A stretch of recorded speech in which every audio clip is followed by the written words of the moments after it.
Karibu mtazamaji wa Mabadiliko Chanya Online TV katika makala maalum ya COP30, mkutano wa kimataifa kuhusu mabadiliko ya tabia nchi unaofanyika nchini Brazil. Msimulizi wako ni mimi Khadija Omari Mazezele. Leo tunazungumzia nafasi ya huduma za hali ya hewa katika kusaidia wakulima wadogo barani Afrika, hususan Tanzania, kukabiliana na mabadiliko ya tabia nchi. Ni dhahiri kuwa hali ya hewa ndio msingi wa kilimo, hasa kinachotegemea mvua. Kupitia jarida la hali ya hewa kilimo, wakulima hupata utabiri wa mvua, joto na mabadiliko ya hali ya hewa kabla ya msimu kuanza. Taarifa za hali ya hewa husaidia wakulima na wataalamu kupanga msimu wa kilimo kwa kupata utabiri wa mvua, joto na mabadiliko ya hali ya hewa. Taarifa hizi pia hupunguza athari za majanga kama ukame, mafuriko na upepo mkali kwa kutoa tahadhari mapema, hivyo kuwawezesha wakulima kuchukua hatua za kujikinga. Jarida hili hutolewa na mamlaka ya hali ya hewa nchini TMA kila baada ya siku 10 na kusambazwa kupitia redio za jamii na maafisa ugani. Sisi mamlaka ya hali ya hewa tumekuwa tukitoa taarifa za hali ya hewa kuwafikia watu mbalimbali wakiwemo wakulima. Na taarifa hizi zinaanza taarifa za masaa 24, taarifa za siku 5, taarifa za siku 10 na taarifa za mwezi pamoja na taarifa za msimu. Lakini taarifa ambazo ni muhimu sana katika jamii ya wakulima, tunasisitiza wakulima waendelee kufuatilia taarifa hususan za siku 10 ambazo ni mapitio ya taarifa za mwezi kutoka katika taarifa za msimu.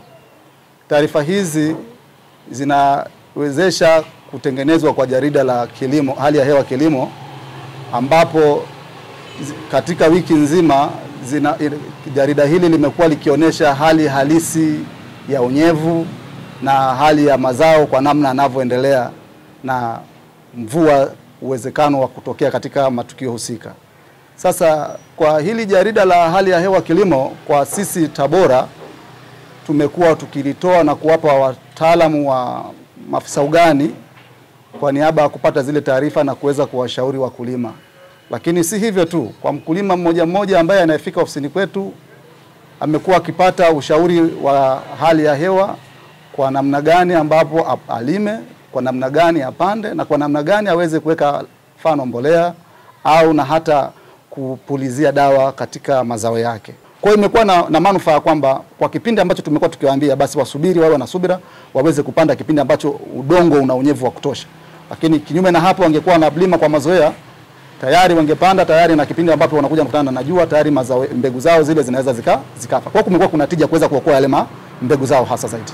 Katika mkutano wa pembeni, yani side event, kuhusu miradi ya huduma za hali ya hewa na matumizi yake CLAMSA na urejeshaji wa mazingira ukiwa sehemu ya mkutano wa COP30 unaoendelea nchini Brazil, Tanzania imewasilisha juhudi zake za kukabiliana na mabadiliko ya tabia nchi kupitia huduma za hali ya hewa na urejeshaji wa mazingira yaliyoharibiwa. Moja ya miradi iliyowasilishwa kama ushahidi wa mafanikio ya utekelezaji wa miradi ya CLAMSA ni urejeshaji wa misitu ya mikoko katika Delta ya Rufiji unaotekelezwa na shirika la Blue Carbon Tanzania kwa kushirikiana na jamii. Kwa mujibu wa meneja programu wa shirika la Blue Carbon Tanzania, Rida Bryson, amesema urejeshaji huo una faida kubwa kwa wakazi wa Delta na unasaidia kupunguza athari za tabia nchi, kuimarisha maisha ya jamii na kufungua fursa za biashara ya kaboni. Uharibifu wa mazingira kutokana na ukataji miti haupo katika Delta ya Rufiji pekee. Maeneo kadhaa ya wilaya ya Urambo, Uyui na Sikonge mkoani Tabora yameathiriwa na ukataji miti kwa ajili ya kupata kuni za kukaushia tumbaku. Hii inaonyesha changamoto ya uwiano kati ya matumizi ya rasilimali na uhifadhi wa mazingira. Athari za moja kwa moja za ukataji wa miti katika wilaya ya Urambo zipo, na baadhi ya miti sasa kuanza kupotea. Miaka ya nyuma kulikuwa na aina mbalimbali za miti ambazo zilikuwa zinapatikana katika maeneo ya wilaya hii ya Urambo. Lakini kwa sasa hivi kuna baadhi ya miti ambayo ukiitafuta inapatikana kwa shida sana. Miti kama mninga, mti kama mkora, miti hiyo ambayo kipindi cha nyuma ilikuwa inapatikana kwa wingi. Sasa hiyo ni athari ya moja kwa moja ya uharibifu wa mazingira.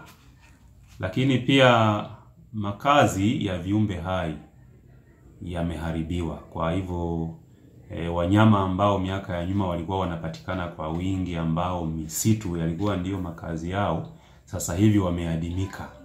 Hawapatikani kwa urahisi, wanazidi kutokomea kwenda mbali kwa sababu misitu imefyekwa ambayo ndiyo yalikuwa makazi yao. Ujumbe wa Tanzania katika mkutano huo wa pembeni yani side events kuhusu matumizi ya huduma za hali ya hewa na urejeshaji mazingira yaliyoharibiwa umeongozwa na Balozi Dr. John Simbachawene na Dr. Freddy Manyika kutoka ofisi ya makamu wa rais. Umesisitiza umuhimu wa uhifadhi wa kijani na ushirikiano wa kikanda katika kuendeleza kilimo kinachozingatia tabia nchi. Huduma za hali ya hewa si tu taarifa, bali ni nyenzo ya kumkomboa mkulima mdogo dhidi ya mabadiliko ya tabia nchi. Ni wakati wa kuhakikisha taarifa hizi zinawafikia wakulima kwa wakati na kwa lugha wanayoielewa. Hadi hapa mtazamaji, tumefikia mwisho wa makala yetu ya leo.